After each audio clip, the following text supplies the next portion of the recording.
Salut à tous, c'est Antoine Moreau. Si vous aimez les voitures, vous êtes au bon endroit.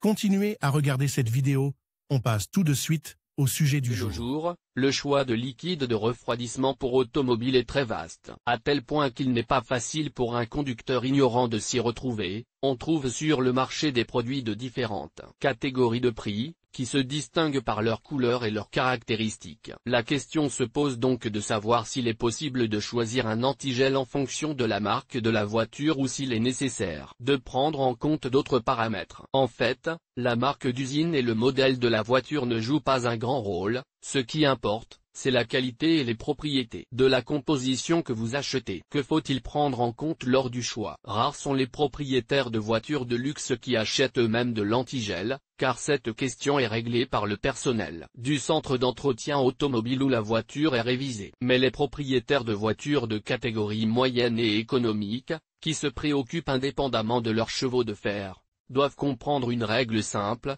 tout liquide, à l'exception des contrefaçons, convient pour refroidir le moteur, quelle que soit la marque de la voiture. La question est différente: combien de temps il durera et quel mal ou quel bien il fera à l'unité motrice. Par conséquent, avant de choisir un antigel, il est nécessaire d'en formuler les exigences. Point d'ébullition minimale, pas moins de 110 degrés Celsius. Le seuil de congélation doit correspondre aux conditions climatiques de la région où vous vivez. La tendance à la formation de mousse et la viscosité doivent être minimales. Il est obligatoire d'avoir des additifs qui empêchent la formation de dépôts sur les surfaces internes des canaux du moteur et d'autres éléments du système. L'agressivité envers le métal est proche de zéro. La composition doit durer aussi longtemps que possible sans perte de propriété. Un facteur important est le budget alloué à l'achat du liquide. Les produits bon marché devront être remplacés beaucoup plus souvent, une fois par an, alors que les produits analogues plus chers peuvent fonctionner jusqu'à 3 ans. Variété de liquide de refroidissement. L'antigel pour voiture est fabriqué à partir d'alcool à 2 atomes,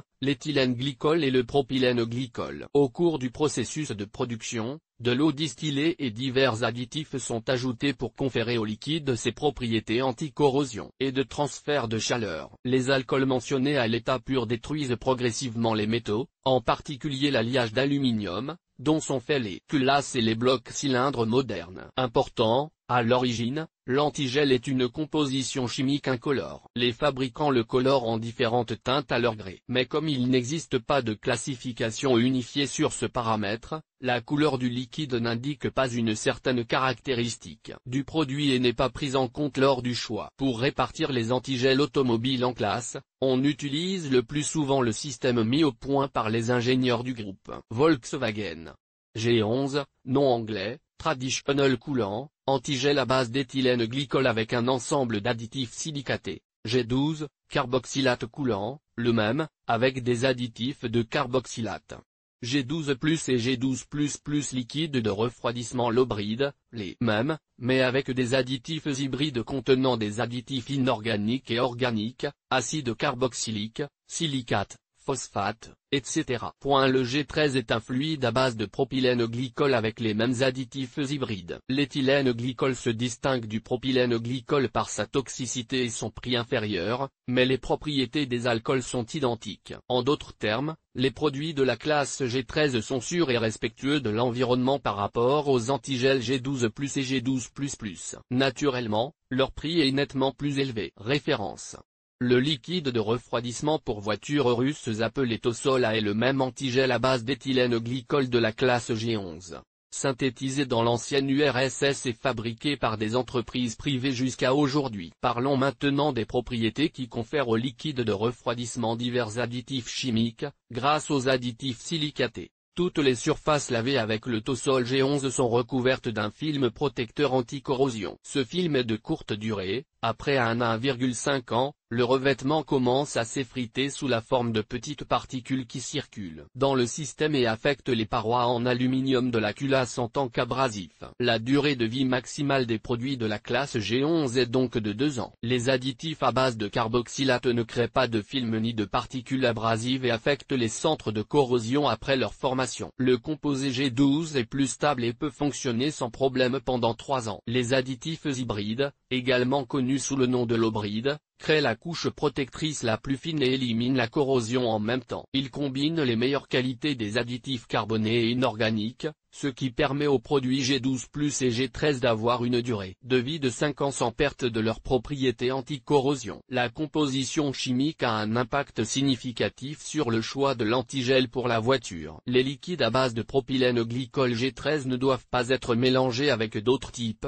Après l'interaction de deux alcools différents, ils précipitent sous forme de flocons qui peuvent obstruer n'importe quel canal ou système de tuyauterie. Il est également déconseillé de mélanger des produits de classe et de fabricants différents. Parmi les additifs, il peut y avoir des substances qui se neutralisent mutuellement. Recommandations pour la sélection. Il convient de rappeler la première règle à suivre pour choisir correctement un liquide de refroidissement. Ne pas se focaliser sur la couleur de la composition. Si l'on considère les produits de fabricants connus, on observe le schéma suivant dans la coloration de l'antigel. La classe G11 se caractérise par des teintes bleues et vertes.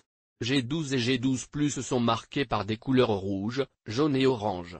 Les fluides à base de propylène glycol de la classe G13 sont colorés en violet ou en rose. Étant donné que toutes les entreprises n'adhèrent pas à cette tendance, il est inutile de se concentrer sur la coloration. Mais la sélection du liquide de refroidissement par marque de voiture est plus susceptible de diviser les voitures en fonction de l'année de fabrication. Par exemple, il est acceptable de verser du Tosol ou un autre liquide de refroidissement G11 dans les moteurs des vieilles voitures fabriquées avant 2000, car les blocs cylindres y étaient en fonte. Les voitures plus récentes nécessitent une chimie moderne, la classe de liquide G12 et plus. Conseil.